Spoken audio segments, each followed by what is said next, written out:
plenitud. Si te tengo a ti, lo tengo todo, mi amado, mi tesoro. Nada deseo, Señor. Dígaselo al Señor con todo su corazón. Si te tengo a ti, lo tengo todo, mi amado, mi tesoro. Fuera de ti, nada deseo, Señor. Oh, te adoramos, Señor. Cántala conmigo. Vine para adorar, vivo para adorarte a ti. Vivo para adorar, vivo para adorar, vivo para adorarte a ti. Así de sencillo, cántaselo al Señor. Vivo para adorar, vivo para adorarte a ti.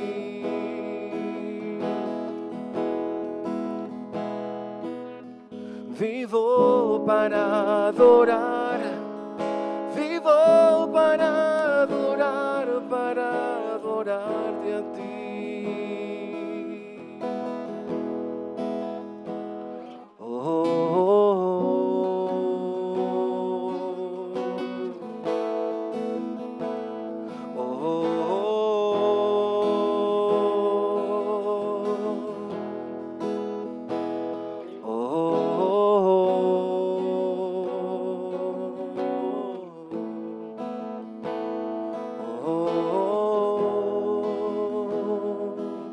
Una última vez cantemos adorando a nuestro Dios.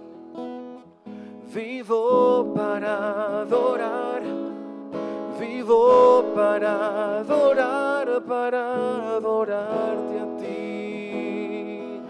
Yo te adoro, Señor.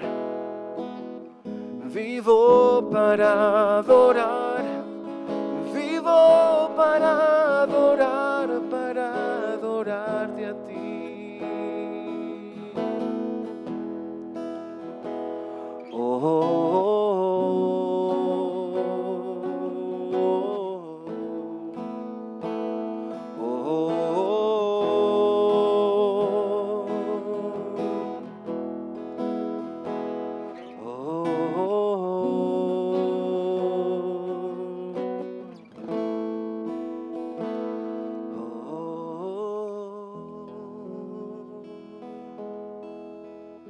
Señor, vivimos para adorarte. Gracias por la plenitud y la libertad, Señor, de hoy poderte adorar, poder bendecir tu precioso nombre, Señor. Dale un fuerte aplauso a Él en el nombre de Jesús. Alábale al que vive por siempre. Aleluya. Pastor Agner.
Qué bendición estar una noche más aquí, otro miércoles más, en la que podemos recibir palabra de Dios. Siempre es un privilegio poder compartir con ustedes en familia. Somos una familia tan linda todos nosotros y siempre es una bendición el poder estar en este lugar. Bien, amados, ¿qué estamos estudiando? Primera de Tesalonicenses. En el estudio anterior, el miércoles anterior, terminamos el capítulo número 2. Y ahora vamos a iniciar con el capítulo número 3. Así que pueden acompañarme en sus Biblias, Primera de Tesalonicenses, capítulo número 3.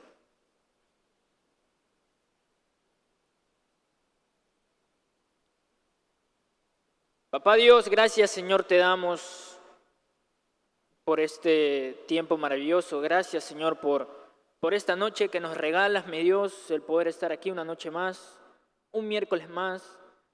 Por tu misericordia, Señor, estamos en este lugar y estamos expectantes, Espíritu Santo, estamos atentos, expectantes de lo que tú tienes hoy para nosotros.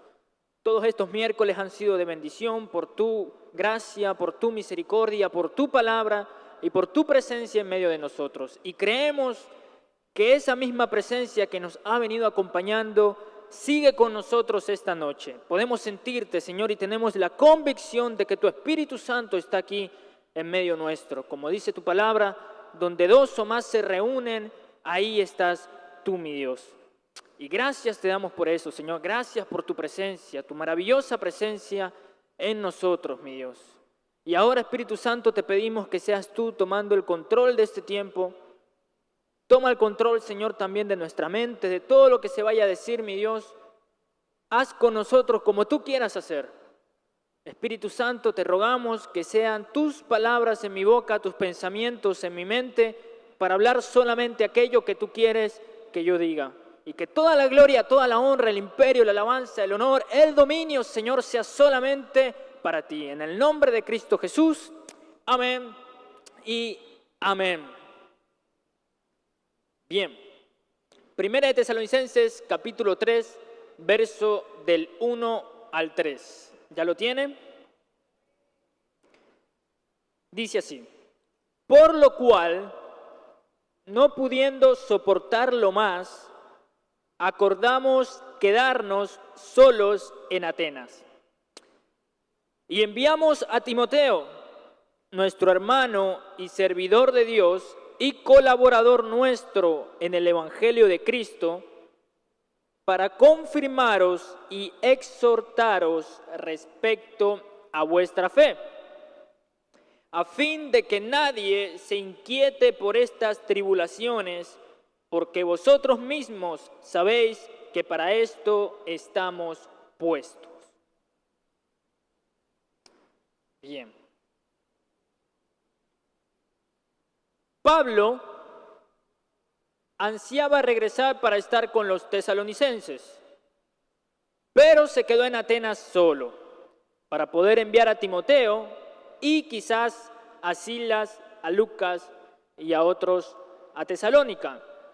Si usted lee el Hechos capítulo 17 y el capítulo 18, se va a dar cuenta de todo el recorrido que hace Pablo después de llegar a Tesalónica, que lo hemos hablado en los otros estudios. Repasando rápidamente, Pablo llega a Tesalónica, predica casi un mes en Tesalónica. En Hechos 17 nos dice que es durante 3 días de reposo, 3 semanas, casi un mes Pablo predicando en Tesalónica, hasta que tiene que salir de Tesalónica por la persecución. Pablo sale de Tesalónica a Berea, junto a Timoteo y Silas y Lucas, porque Lucas es quien está escribiendo Hechos. Y cuando Pablo está en Berea, sigue predicando el Evangelio y la persecución llega hasta Berea, entonces Pablo tiene que huir a Atenas. Y en este momento, cuando Pablo va a huir a Atenas, ahí es que Pablo, en esta epístola, cuando Pablo dice que no podía soportarlo más, se refiere básicamente a ese momento, ¿no? Cuando huye a Atenas, Pablo está pensando en los que se convirtieron en Tesalónica, que quedaron solos.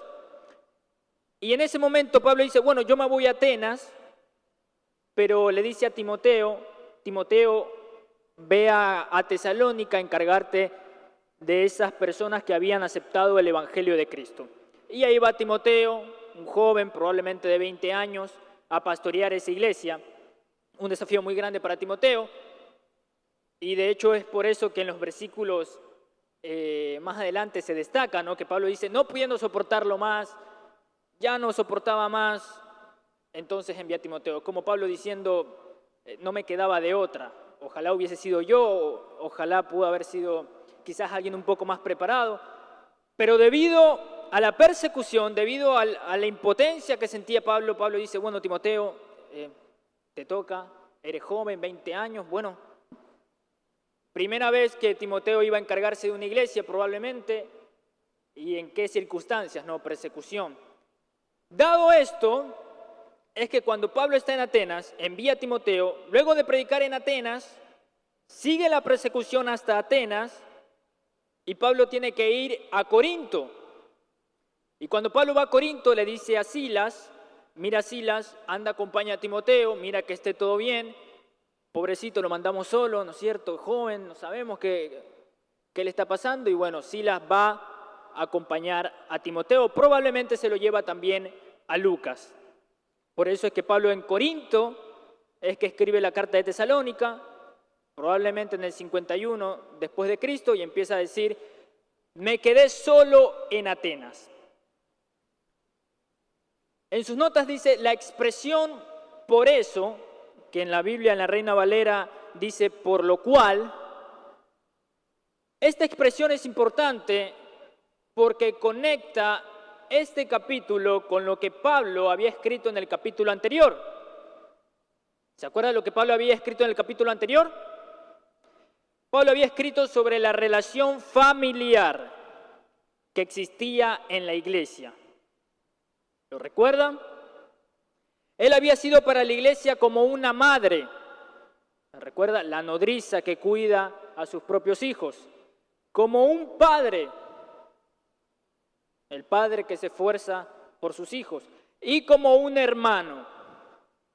Habíamos hablado del aspecto maternal, el aspecto paternal de Pablo y posteriormente el aspecto fraternal. Los había llevado a un conocimiento del Señor y los amaba.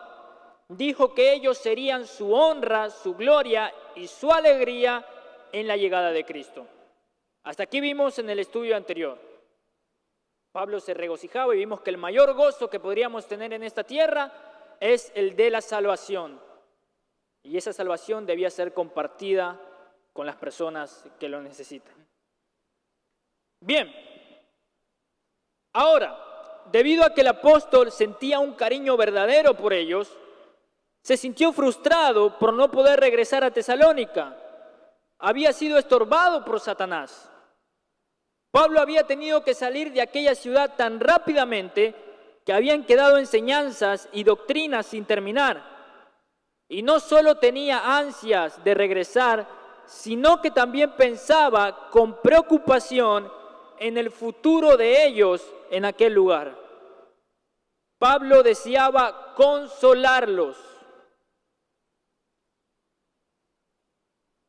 En otras palabras, les estaba demostrando en la práctica el tema mencionado al principio de esta carta, es decir, un trabajo motivado por él. ¿Se acuerdan? Lo vimos al principio, las tres abstracciones. Un trabajo motivado por él. ¿Lo sabe? Un trabajo motivado por él. Uy, estamos mal aquí. Un trabajo motivado por el amor. El trabajo de vuestro amor, la obra de vuestra fe y la constancia en la esperanza. Las tres abstracciones que se repiten a lo largo de Tesalonicenses. Bien, hasta ahí los primeros versículos. El primer versículo, Pablo frustrado, tiene esta incertidumbre, no sabe cómo le está yendo a Timoteo. Bueno, ya para este momento ya lo sabe porque escribió la carta en respuesta a lo que Timoteo le dijo de Tesalónica.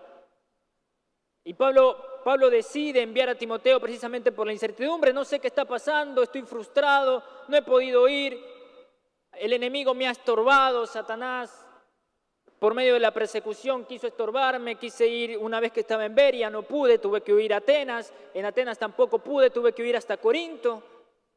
Y Pablo, frustrado, a través de enviar a Timoteo y a Silas, muestra el trabajo de su amor por ellos. Porque el amor no es solamente un afecto o simplemente una sensación muy agradable, un sentimiento cálido que envuelve el corazón. El amor busca el bienestar de otra persona. Esa es la forma en que el amor se expresa por los demás. Si usted ama a alguien, usted procurará su bienestar y realmente pondrá en peligro su propia vida por causa de la persona a quien ama, si es necesario. El amor de Pablo por los tesalonicenses, algo que hemos hablado a lo largo de los capítulos de esta carta, cuánto amaba Pablo como la madre, como el padre, como el hermano, a tal punto de incluso dar su vida por ellos. Versículo 2, dice, y enviamos a Timoteo, nuestro hermano, servidor de Dios y colaborador nuestro en el Evangelio de Cristo, para confirmaros y exhortaros respecto a vuestra fe. A causa de esta preocupación, Pablo envió a Timoteo de regreso a Tesalónica. Llamó a Timoteo nuestro hermano, servidor de Dios.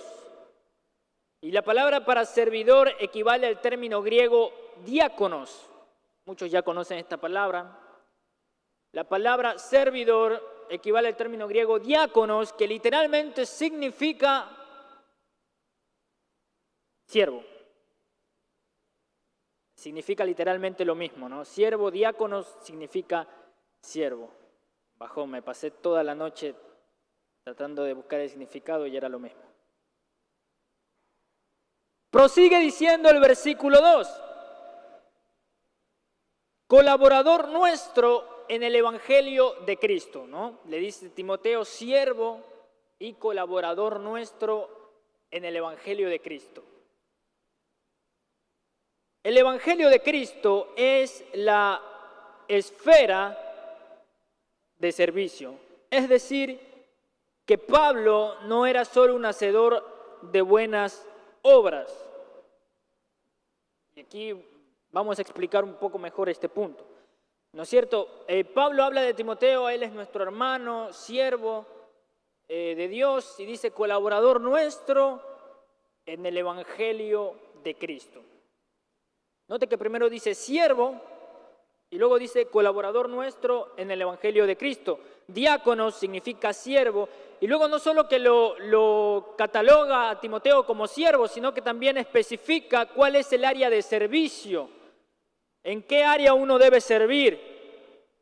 Diáconos, siervo, todos debemos ser siervos de Dios, ¿no es cierto?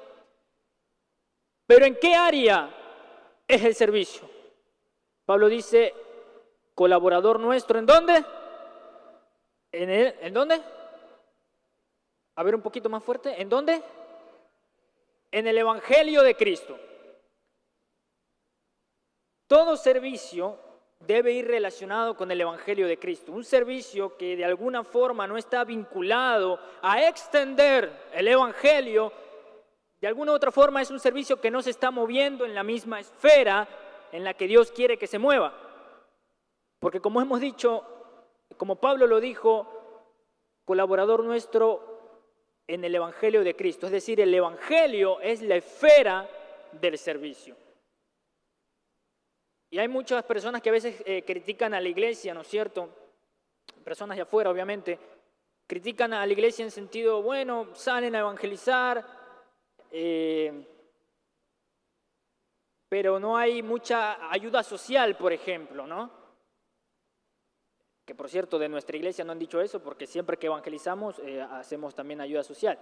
Pero me he topado en ciertos lugares con ciertas personas que dicen, sí, bueno, esa iglesia solo le interesa convertir a las personas, traerlos a la iglesia, pero no se preocupan de sus necesidades, no hacen ayuda social y eso, etcétera, etcétera, etcétera. Y bueno, si vamos bíblicamente, ¿no es cierto? Y también en la práctica es así, o sea, la iglesia, lo mejor que puede dar la iglesia, el mayor bien que puede dar la iglesia y el mayor bien que existe en el mundo, en el universo, es la salvación. Todo lo demás, la ropa que yo pueda darle, y de hecho cuando voy a predicar el evangelio digo esto, ¿no es cierto? A las personas, trajimos comida, trajimos alimentos, trajimos ropa, pero todo lo que yo pueda darles, la ropa, los alimentos, son temporal.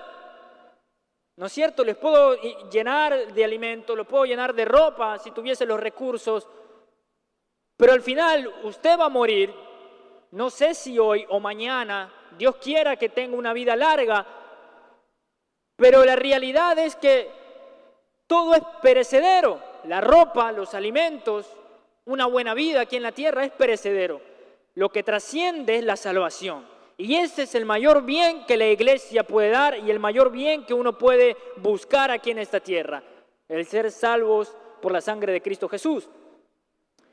Y de eso está hablando Pablo, ¿no es cierto? La esfera del servicio es el evangelio de Cristo, porque es el mayor bien que uno puede hacer en esta tierra.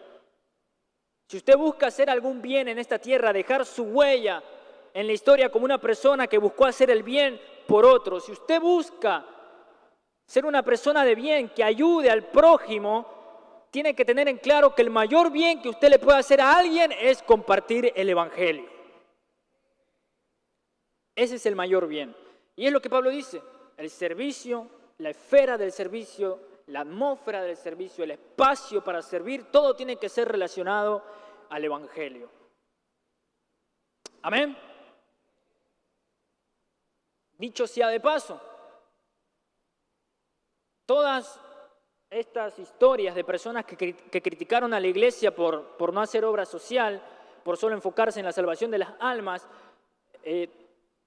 toda esa prédica, todo ese evangelio, todos esos hombres que se enfocaron en simplemente predicar el evangelio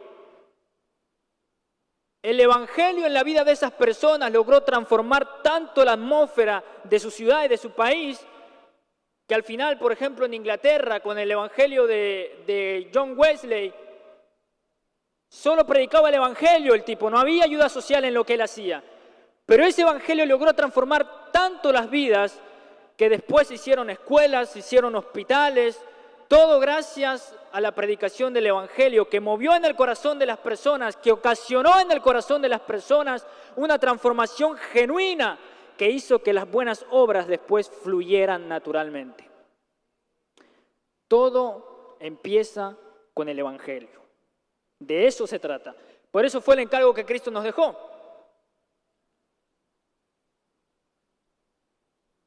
Si las personas responden al mensaje del evangelio de Cristo, sus vidas serán transformadas y entonces estas buenas obras fluirán naturalmente de ese cambio.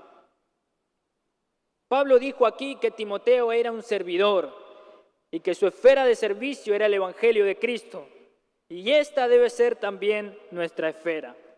Cuando el evangelio es proclamado, estimado oyente, como resultado se llevarán a cabo muchas obras buenas. Bien, hasta aquí todos me siguen.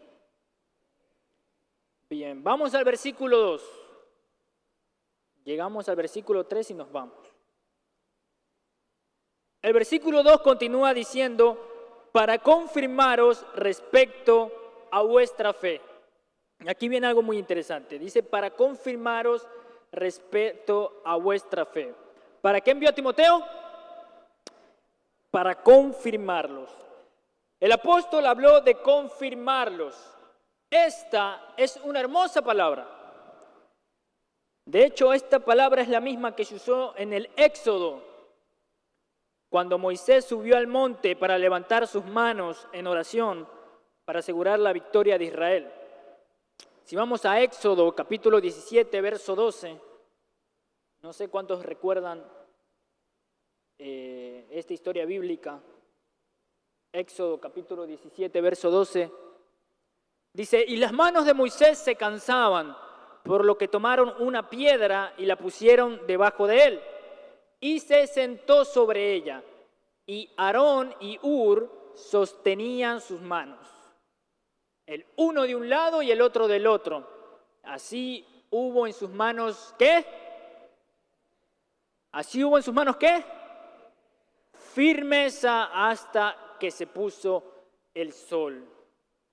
Cuando hablan de que Aarón y Hur sostuvieron las manos de Moisés, es la misma palabra que Pablo usa aquí en Primera de Tesalonicenses cuando dice confirmar respecto a vuestra fe.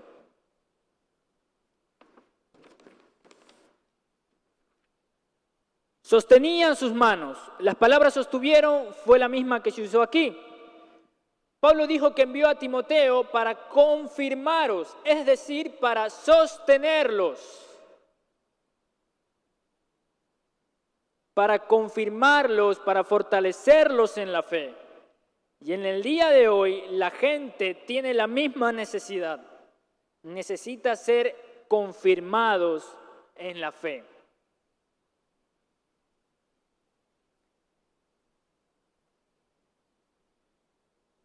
Y el versículo 2 finaliza diciendo que la labor de Timoteo también era de exhortarlos, en el sentido de animar, alentar, como traduce en otras versiones. Él envió a Timoteo para sostenerlos y para estimularlos en la fe. ¿Por qué? Lo envía a Timoteo. Siente la incertidumbre, Pablo no aguanta más, los tesalonicenses están solos en medio de gran persecución, y Pablo decide enviar a Timoteo. ¿Para qué lo envía? Dice, para sostenerlos, para confirmarlos en la fe, para exhortarles, para darles ánimo. ¿Por qué? ¿Por qué Pablo envía a Timoteo a confirmarlos en la fe? ¿Por qué necesita Pablo enviar a alguien que les dé firmeza? ¿Por qué este anhelo de Pablo de animarlos, de que estén firmes, de que tengan aliento, de seguir adelante? ¿Por qué? La respuesta está en el versículo 3. A fin de que nadie se inquiete por estas aflicciones. Diga nadie. Nadie se inquiete por estas aflicciones, porque vosotros mismos sabéis que para esto hemos sido destinados. Aquí tenemos una declaración que para nosotros es algo difícil de asimilar.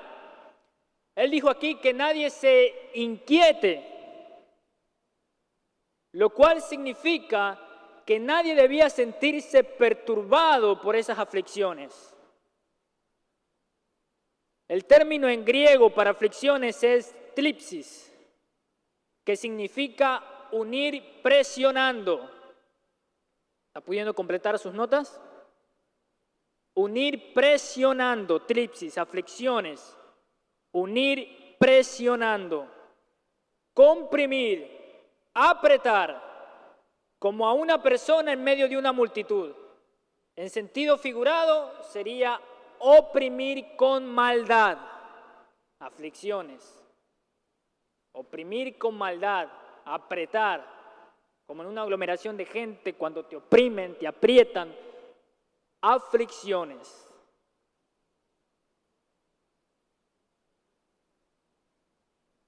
La idea de tlipsis es la de una presión que lo empuja y lo aprieta de tal manera que usted se sienta aplastado. ¿Se ha sentido así alguna vez? Tlipsis, aflicciones. ¿Por qué Pablo envía a Timoteo? Pablo, preocupado, angustiado de alguna forma con la incertidumbre, dice, no, pobre mis bebés, ¿no es cierto? El aspecto maternal, el aspecto paternal de Pablo. Mis niños quedaron solos en medio de gran persecución. Bueno, yo pude huir, pero la persecución allá sigue. Y 1 Tesalonicenses 1, 1 Tesalonicenses 2, Pablo constantemente diciéndonos sobre las aflicciones que él tuvo que pasar. Pablo constantemente diciendo que en Cristo hay esperanza, ¿no es cierto? Que no se canse el trabajo de nuestro amor, que se ponga por obra nuestra fe, y dando ánimo a los tesalonicenses, diciendo todo lo que él había pasado, diciendo todo lo que él tuvo que sufrir, que padecer, para alguna forma darle ánimo y esperanza. Y en este tercer capítulo se explica el por qué Pablo viene escribiendo 1 Tesalonicenses 1, el capítulo 2, por qué Pablo hace tantos énfasis en las aflicciones, en perseverar en el Evangelio, en ser constantes en la esperanza. Porque los tesalonicenses están pasando por persecución. Y Pablo envía a Timoteo para confirmarlos, para darles firmeza, para exhortarlos, para darles ánimo. ¿Qué quiere decir esto? ¿Para qué es la firmeza? ¿Para qué es el ánimo? ¿Por qué necesitamos ser confirmados en la fe? Porque Pablo dice, Timothy, necesito que vayas a Tesalónica para que los confirmes en la fe, para que les des firmeza. ¿Por qué? Porque hay persecuciones, porque hay aflicciones, tripsis, opresión con maldad, opresión satánica. Satanás nos estorbó durante todo este tiempo y a los tesalonicenses es lo mismo. Por eso necesito que haya firmeza, que los alientes, porque hay opresión y necesitan saber que para esto, no está ahí, pero dice, necesitan saber que para esto hemos sido puestos. ¿Se da cuenta? Las aflicciones, y Pablo envía a Timoteo para que les dé firmeza. ¿Qué quiere decir esto? ¿Para qué es la firmeza? Para las aflicciones, ¿no es cierto? No sé si ya lo sacó por ahí. No, porque no estoy siendo muy específico, pero voy a ser más específico, ¿no es cierto? Las aflicciones dan miedo, atemorizan, turban el corazón de las personas que no tienen firmeza en Cristo Jesús. ¿Se da cuenta? Por eso Pablo envía a Timoteo, porque claro, los tesalonicenses son unos niños, son unos bebés espirituales, recién están creyendo, lógico que no van a tener firmeza en Cristo Jesús. Y Pablo está preocupado por eso, porque con todo lo que se viene, con la persecución, con todas las aflicciones, es normal que uno se rinda si no tiene firmeza, si no está parado en la roca que es Cristo. Y por eso Pablo envía a Timoteo. Pero no es para el cristiano, no es para el creyente, no es para el Hijo de Dios el atemorizarse, el acobardarse en medio de las aflicciones. Porque un Hijo de Dios, un verdadero creyente, un verdadero Hijo de Dios encuentra firmeza en la palabra y encuentra su sostén en Jesucristo, la roca eterna de nuestra salvación. No hay por qué atemorizarse.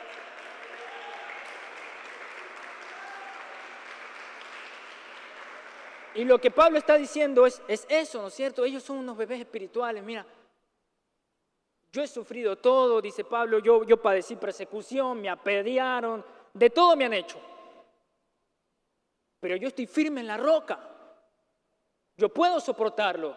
Déjenme solo, vayan ustedes allá, porque esos niños necesitan firmeza en Cristo Jesús.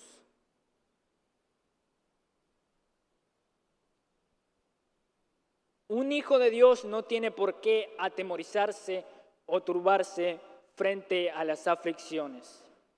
Si usted se siente con miedo, inquieto u oprimido por una aflicción, entonces procure hallar firmeza en la palabra de Dios. Busque sostén en sus promesas. Mientras más conozca a Dios, más confianza tendrá al saber la infinidad de su poder y todo lo que es capaz de hacer por sus hijos. Asimismo, busque personas como Timoteo que lo alienten y le den el ánimo necesario para seguir adelante en medio de pruebas. ¿Sí? Necesario estar firme. Si usted se siente a veces atemorizado, si las aflicciones lo están pudiendo a usted, lo pueden atemorizar, lo empujan, ¿Ha sentido alguna vez o se ha topado en algún momento en su vida que alguna vez alguien lo empujó? Seguramente a todos nos ha pasado que alguien nos empujó. Si usted no está bien sostenido de algo, si usted no está bien plantado, cuando alguien lo empuja, ¿qué pasa? Se mueve, se cae. Esa es la idea de Pablo, de lo que Pablo quiere decir en 1 Tesalonicenses 3:3. ¿Y de qué forma Pablo los alienta? Algo en lo que necesito hacer énfasis es que Pablo les dice, para esto estamos puestos. No le dice, no, las tribulaciones van a cesar. No, le dice, para esto estamos puestos. O sea, lo que le mandó a decir a Timoteo fue básicamente, hey, diles que ánimo, que se alienten, que hay aflicciones. Diles que tengan ánimo, que para esto estamos puestos, que nos toca. Un poco difícil de dar ánimo así, ¿no? Pero es precisamente porque en este mundo de maldad nos va a tocar padecer, y más si somos hijos de Dios. Jesús mismo dijo que si a Él, ¿no es cierto?, si a Cristo le hicieron todas esas cosas, ¿cuánto más a nosotros? Si nuestro Rey sufrió, si nuestro Rey padeció en este mundo a tal punto de ser crucificado, ¿cuánto más a nosotros? Es este mundo corrompido por la maldad. Pero ¿cuál es la esperanza? Amén, Jesucristo es la esperanza, así es. Nuestra esperanza es Cristo. Y por eso Pablo dice, para esto estamos puestos. Y es lo que me encanta del ánimo que nos da Jesús, del ánimo que nos da Pablo, del ánimo que nos da Pedro. Todos, cuando se trata de aflicciones, no dicen que van a cesar. Todos dicen, para esto estamos puestos. Nos toca padecer, pero hay una esperanza, es Cristo. Y Pedro dice en 1 de Pedro 4:12, amados, cuando estén pasando, dice, no se extrañen, no se sorprendan cuando estén pasando por el fuego de la prueba, como si fuese cosa extraña. ¿No es cierto? Lo que Pedro está diciendo es, no tienen por qué sorprenderse de las aflicciones, como si fuesen cosa extraña. Es lo normal, es lo natural en este mundo corrompido. Es lo normal de Satanás, queriendo hacernos daño, queriendo estorbarnos, queriendo afligirnos. Pero hay una esperanza y esa esperanza es Cristo. Y lo mismo dijo Jesús. Jesús nos advirtió de la misma manera que advirtió Pablo y de la misma manera que advirtió Pedro. ¿Qué dijo? Estas cosas os he dicho para que en mí tengáis paz. En el mundo tendréis aflicciones, pero confiad, yo he vencido al mundo. ¿Se da cuenta? El ánimo, el aliento, no es que van a cesar las aflicciones, no, es que las vas a padecer, las vas a sufrir, sí, pero Cristo va a estar contigo todos los días hasta el fin del mundo. Y hay que estar firmes en la esperanza y firmes en nuestra roca, que es Cristo. Amén. Terminamos. Quizá nos sintamos afligidos, pero no tenemos por qué sentirnos solos. Estamos juntos en esto. ¿Lo recuerda? Si un miembro del cuerpo sufre, todo el cuerpo se duele con él. En esta vida las persecuciones se multiplican y las presiones nos golpean. Pero gracias a Dios que nos da la victoria por medio de nuestro Señor Jesucristo. Así que, hermanos míos, amados, estad firmes. De eso se trata, del trabajo de nuestro amor, de la obra de nuestra fe y de perseverar en la esperanza. Jesucristo es nuestra esperanza y la roca de nuestra salvación.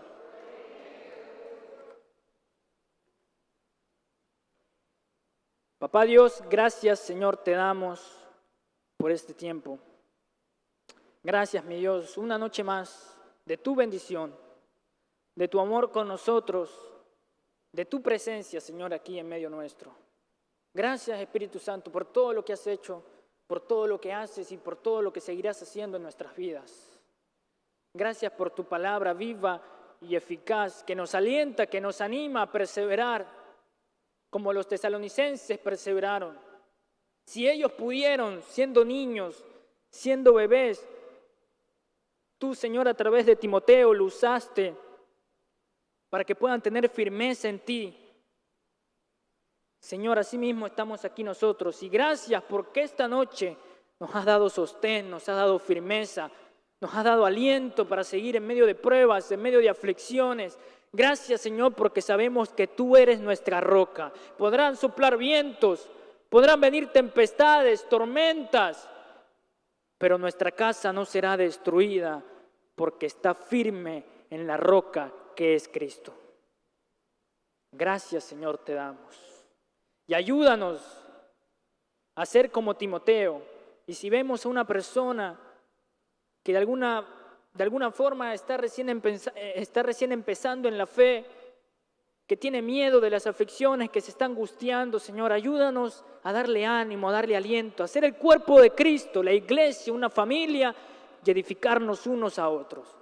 Para eso estamos, Señor, para cumplir tus propósitos, juntos, unánimes, en un mismo sentir.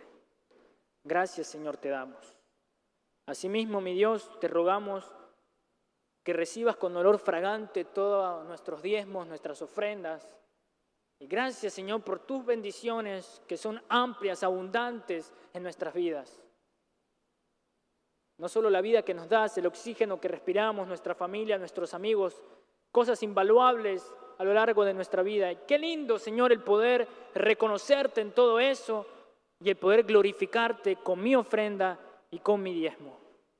Te ruego que seas tú, mi Dios, recibiéndolo con olor fragante en tu presencia. Gracias te damos, mi Dios. En el nombre de Jesús. Amén y amén.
Bien, amados, puestos de pie.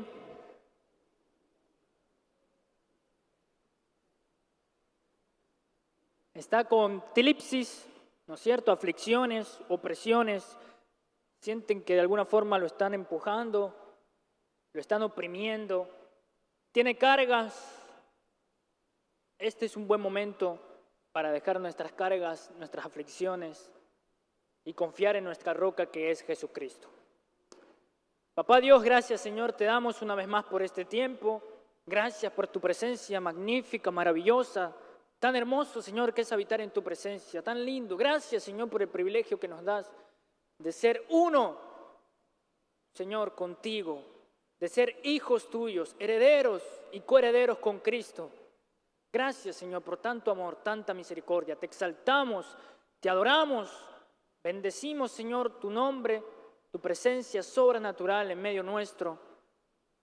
Y aquí venimos, Señor, a tu presencia, con cargas, con aflicciones, con cosas del enemigo que quieren turbar nuestra alma, enfermedades, escasez. Sea cual sea el problema, mi Dios, reconocemos en esta noche que nuestra roca es Cristo y estamos plantados firmes en esa roca, Señor. No importa la tempestad, no importa los vientos, no importa la tormenta, Señor, creemos que tú nos librarás de todo eso, Señor. Así es tu poder, así es tu amor. Y Padre, te ruego que seas tú mirando cada carga, cada aflicción, cada petición de mi hermano, de mi hermana en esta noche. Padre, seas tú supliendo toda necesidad, seas tú sanando toda enfermedad, seas tú proveyendo toda casa, Señor, que está sufriendo escasez.